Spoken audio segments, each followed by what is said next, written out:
Hello everyone. तत्व चिंतन pharma chemical limited company ने सरप्राइज दिया है आईपीओ लाके। इसका कोई इतना ज़्यादा न्यूज़ नहीं आ रहा था और सडनली पूरा अनाउंसमेंट कर दिया है कंपनी ने। सबसे पहले हम कंपनी का डिटेल जानेंगे, फिर बाद में देखेंगे कंपनी का आईपीओ सब्सक्राइब करना है सब। ठीक है, अभी मैं आ गया हूँ चित्तौड़गढ़.com पर। वहाँ पर कंपनी का पूरा इन्फॉर्मेशन हमको एक समराइज फॉर्म में मिला है, इसलिए मैं वहाँ से जा रहा हूँ। कंपनी की वेबसाइट भी है हमारे पास में, अगर आपको कोई डिटेल चाहिए तो तत्वचिंतन.com पर जाकर चेक कर सकते हैं। ओके, तत्व चिंतन इनकॉर्पोरेट हुई थी 1996 में। ठीक है, इसके केमिकल मैन्युफैक्चरिंग का काम है। इसका नाम से भी हमको आइडिया लग रहा है कि फार्मा कंपनी है, जैसे कि पीटीसी फार्मा और एग्रो इंटरनेट, ये वाले सभी जो केमिकल्स है हाई स्पेसिबिलिटी वाले ये सभी प्रोड्यूस करती है। इसके कस्टमर अगर आप देखोगे तो इसके कस्टमर मोर देन 25 कंट्रीज में है।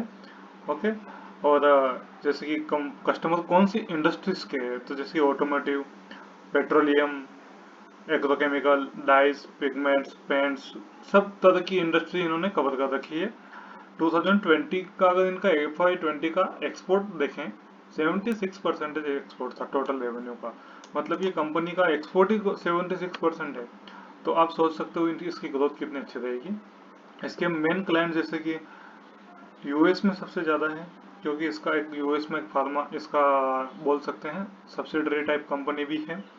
और इसका स्ट्रेंथ क्या है, इसकी ताकत क्या है, हमें अगर देखें तो ये लीडिंग मैन्युफैक्चरिंग है काहे का structure direct agent and phase transfer catalyse.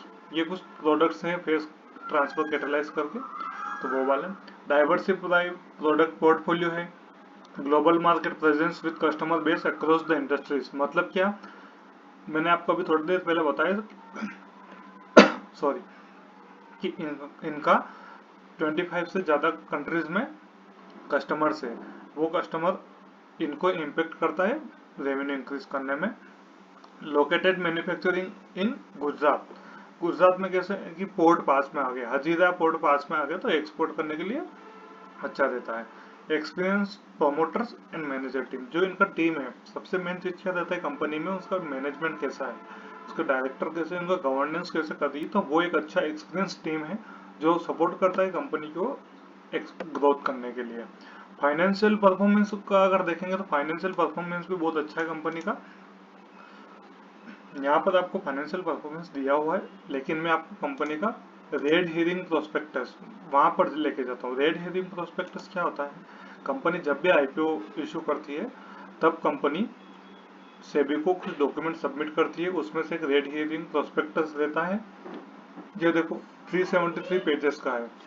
आपको चाहिए तो आप कंपनी की वेबसाइट पे जाके डाउनलोड कर सकते हैं। रेड हेरिंग प्रोस्पेक्टस में आप देखोगे 3062.92 का इनका रेवेन्यू है, सभी मिलियंस में है। ठीक है, ये 2646.22 ईयर वाइज 2020-21, तो इंक्रीमेंट बेसिस पे ही जा रहा है ये सभी इसका रेवेन्यू।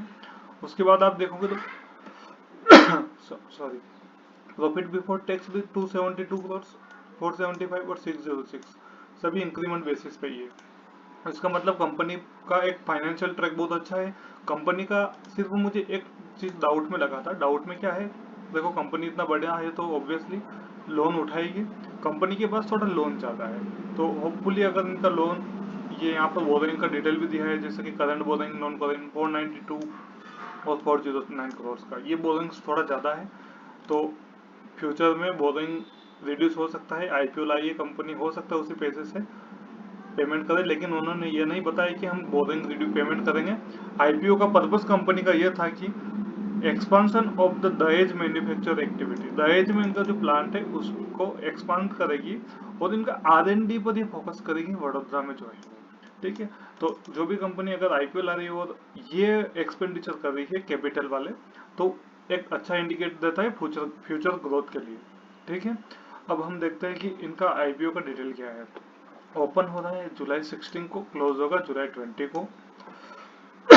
सॉरी, आईपीओ का प्राइस है 1073 टू 1083, लोअर बैंड है और अपर बैंड है, सभी अपर बैंड में अप्लाई करता है जनरली। 30 शेयर पर लोट रहेगा। इसका टाइम टेबल कैसा है, 16 को ओपन होगा, 20 को क्लोज होगा, अलॉट होगा 26 को अलॉटमेंट स्टेटस आपको चेक मिलेगा। इनिशियल रिफंड होगा 27 को, जिसको अगर अलॉटमेंट नहीं मिला हो तो उन्होंने अप्लाई किया तो रिफंड उसको मिलेगा। और डीमेट में आपको 28 को क्रेडिट होकर लिस्टिंग होगा 29 को। अब एक चीज है, कंपनी का अगर आईपीओ प्राइस देखोगे तो 1000 से ऊपर का इन्होंने प्राइस पर शेयर बताया है। अभी तक के कुछ आईपीओ देखे हैं तो मैंने बहुत कंपनी देखी है, लेकिन ऐसी कंपनी कोई नहीं देखी है जिसका आईपीओ प्राइस ही मोर देन 1000 है।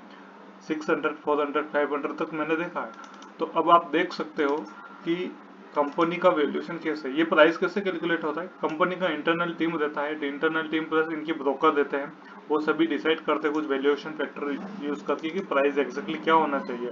जितना ज्यादा प्राइस है मतलब कंपनी एक अच्छा वैल्यूएशन पे आकर खड़ी हुई है, ठीक है। तो मेरे हिसाब से कंपनी को सब्सक्राइब करना चाहिए आपको। अब अलॉटमेंट मिले या ना मिले वो बात अलग है। कंपनी एक अच्छा फ्यूचर ग्रोथ के लिए हमको अच्छा लगता है, प्लस फ्यूचर में इसका एक्सपांशन जो हो रहा है उससे रेवेन्यू भी इंक्रीज होगा और आपका प्रॉफिट इंक्रीज होगा। लॉन्ग टर्म के लिए एंड लिस्टिंग गेन दोनों के लिए आप अप्लाई कर सकते हैं। चैनल को सब्सक्राइब कर लीजिए। Thank you. और किसी को इन्फॉर्मेशन जरूरत पड़े तो आप ये शेयर कर सकते हैं। Thank you very much again.